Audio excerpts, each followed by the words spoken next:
Thank you, Chairman Davis, for your leadership on this issue. And obviously, you and Chairman Neal have been leading on this. And it's something that we all understand much more completely as a result of the important stories that we've heard today. So, for those of you who told your stories, thank you so much. It does put a human face on this issue, which is absolutely critical. 2 months ago, more than 2 months ago, House Democrats passed our bill. They don't just talk about this. We actually passed legislation to extend these unemployment benefits into 2021. Unfortunately, Mitch McConnell and the Senate Republicans simply haven't shown up for work to do their job. They want to have a debate about this, but they haven't done the work that the United States Senate is tasked with.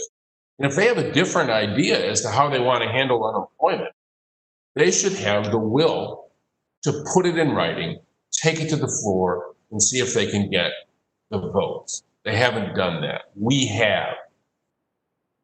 Their idea, however, is that somehow this benefit should be reduced to $200.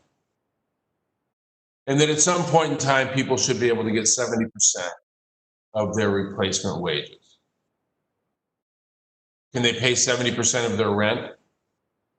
Can they pay the grocery store 70% of the price of the groceries that they have to purchase? Can they get by on 70% of a life? No fault of their own. People have lost their jobs. Listen to these stories. I plead with Republicans in the Senate, in the House. You have constituents just like the people that we've heard from today. Listen to their stories.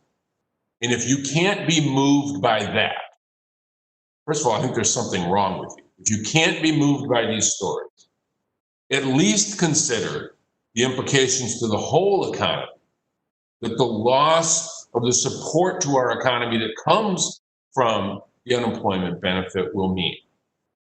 Unemployment will go up. The economy, which is just being held together, is largely being held together because we've had these benefits available.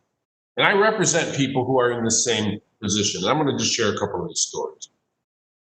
After my office helped Shannon from Bay City receive her unemployment benefits, including the $600 back benefit, she told me, quote, "Now we can pay our bills without falling behind. This is truly hard for everyone." Kathy from my hometown of Flint wrote, quote, "I am writing to give you some perspective as you work on this new stimulus package. We just received our last $600 benefit.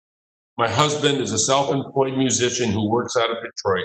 Before the pandemic, he was making around $2,000 a month, working small jobs to fill in the gaps during the week.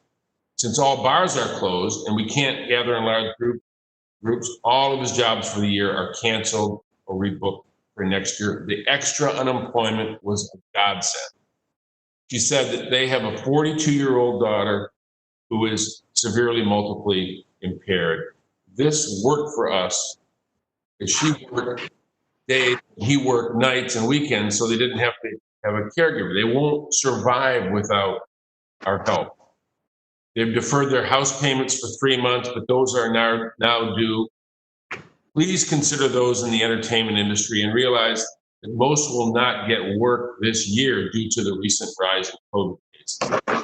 $120 a week before taxes isn't much.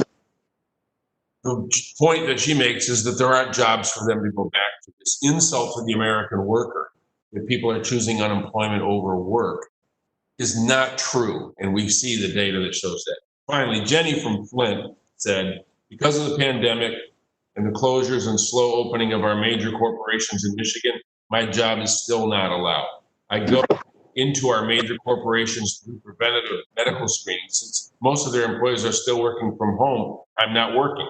My unemployment from Michigan doesn't come to 25% of what I make.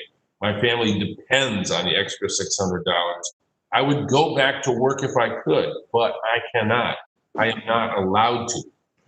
Please get the government to get this extension of $600. These are real stories. These are real people. This is not a hoax. This is not fantasy. We have to act. The House has. We implore the Senate to get a clue and listen to your constituents like we are. And if you do, you will act. Thank you, Mr. Chairman, for your leadership on this, and I